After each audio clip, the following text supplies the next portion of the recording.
we present the final episode of our captivating series dedicated to unraveling the history of the Bible.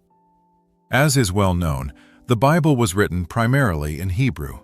Yet the origin of this language continues to spark genuine scholarly interest. Remarkably, the earliest evidence of the ancient Israelite language does not come from the sacred texts of the Hebrew Bible itself, but rather from archaeological discoveries that shed light on its roots. In the image shown, viewers can see an inscription carved onto a pottery fragment unearthed in the ancient Israelite city of Izbet Sartah, found in a storage pit. This inscription is believed to date back to the 12th century BCE.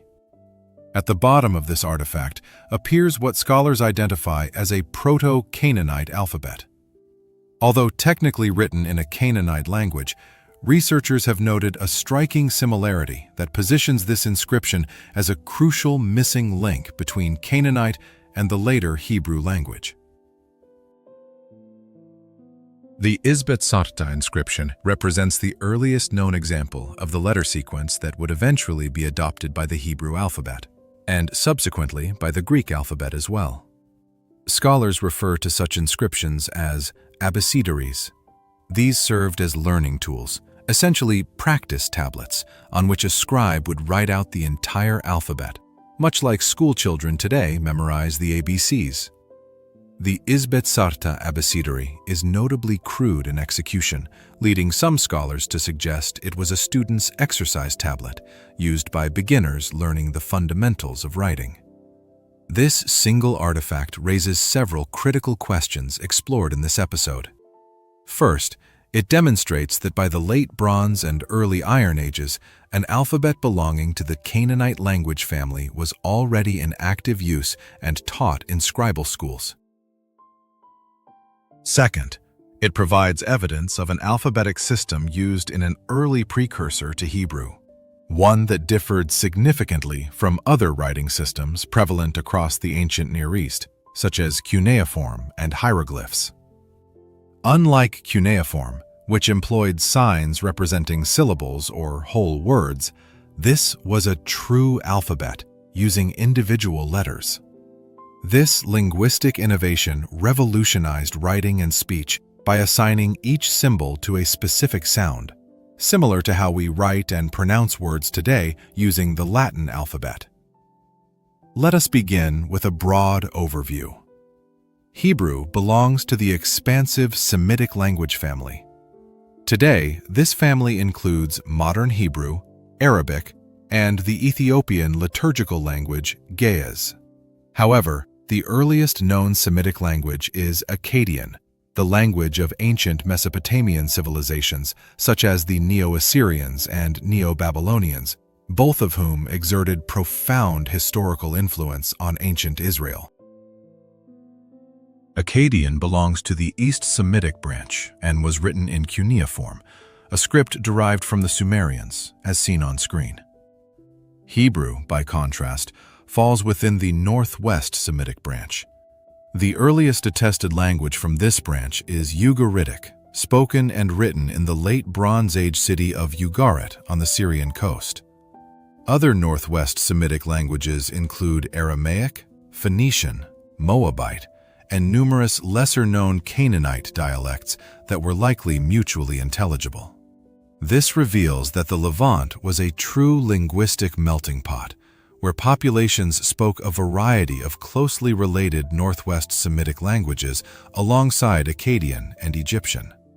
Scribes, at least, were often multilingual, fluent in the late Bronze Age lingua franca, Akkadian, and later in the Iron Age lingua franca, Aramaic.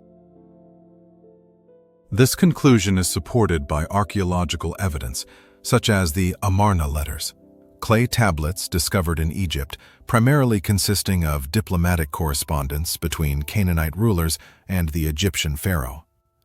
As discussed in episodes 2 and 3 of this series, most of these letters were written in Akkadian, not in any Canaanite dialect. Most of our knowledge about ancient Near Eastern languages comes from texts produced by professional scribes. These individuals trained in specialized schools, and held significant societal roles due to their literacy. The tradition of scribal schools originated with the Sumerians in ancient Mesopotamia and in early Egypt, where scribes documented economic transactions, recorded political events, composed letters, and created literature. If the Izbet Sartah abecedary truly served as a practice tablet, it offers rare evidence of literacy instruction in early Israelite villages, using a proto-Canaanite dialect around the 12th century BCE.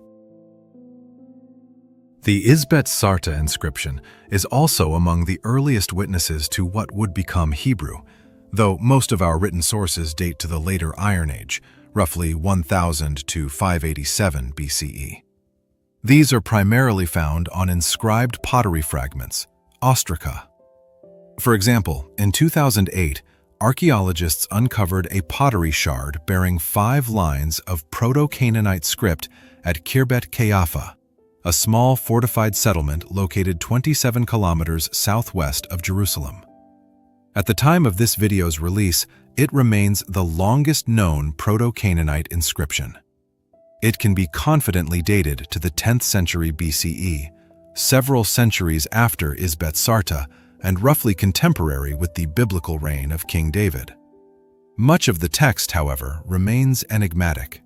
Scholars have proposed widely divergent translations, hindered by the inscription's poor preservation and the unusual forms of many letters. Despite these challenges, many experts consider it, like the Izbet Sartah abecedary, an example of early Hebrew. It is important to note, however, that both inscriptions are technically proto-Canaanite. Scholars are far more confident in identifying Hebrew as a distinct language only in later centuries. In their later centuries, the kingdoms of Israel and Judah left behind numerous artifacts bearing inscriptions now classified as Paleo-Hebrew. Many of these are administrative or economic records. For instance, archaeologists discovered a cache of ceramic jars in Samaria, the capital of the northern kingdom, inscribed with Paleo-Hebrew markings documenting the transport of goods like olive oil and wine to the capital, possibly as tax or tribute.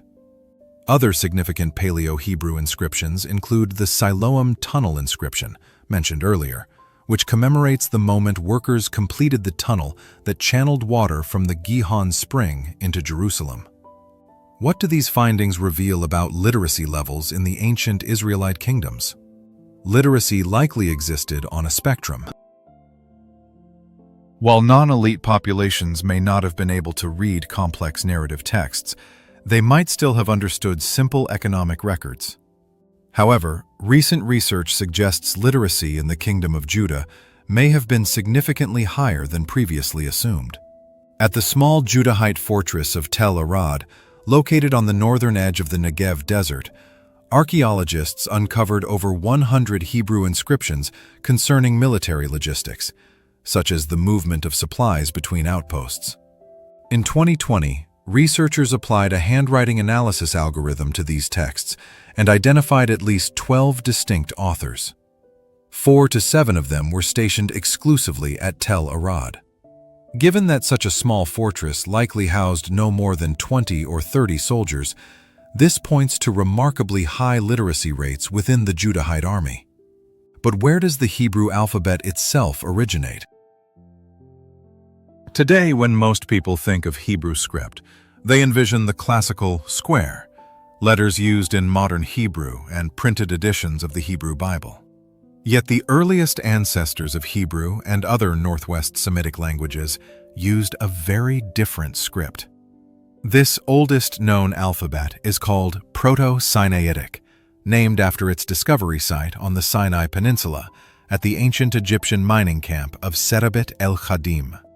There, archaeologists found inscriptions made by Canaanite laborers working in the mines, dating to the Middle Bronze Age, roughly the 18th to 17th centuries BCE. This script appears to represent a transitional stage between Egyptian hieroglyphs and modern alphabets. Each symbol stood for a sound, but retained pictorial features. Examining Proto-Sinaitic script reveals that each letter was originally pictographic. An image of an object represented the sound with which the corresponding word began. For example, the first letter of the alphabet, Aleph, was depicted as an ox head, based on the West Semitic word for ox, which begins with that sound. Thus, the symbol conveyed only the initial consonant of the word. Most, if not all, letters in the Hebrew alphabet originally followed this principle. Ugaritic is also connected to Proto-Sinaitic. Scholars note that Ugaritic scribes adapted this pictographic alphabet into a cuneiform-style script, using 30 wedge-shaped signs to represent consonants, not words or syllables. This system dramatically simplified literacy, requiring learners to memorize only a few dozen signs, each with a single phonetic value, rather than hundreds of complex symbols with multiple meanings. Over time, the shapes of these letters evolved into smoother, more cursive forms, gradually losing resemblance to their original pictorial roots. This alphabet is not only the ancestor of the Hebrew script, but also of the Latin alphabet, used today in languages like English. Returning to the example of Aleph, a later stylized version resembles a V with a horizontal line through it, possibly symbolizing ox horns. Eventually, the letters rotated 180 degrees. If you imagine our modern capital A upside down, you can discern a rough sketch of an animal's head with horns. Thus, Proto-Sinaitic script stands as the common ancestor not only of Hebrew, but also of other Semitic languages like Arabic, and, through Phoenician, Greek, and Latin, of virtually all modern Western alphabets. Therefore, every time someone writes or types using this alphabet, they should remember the peoples of the ancient Near East and offer them gratitude.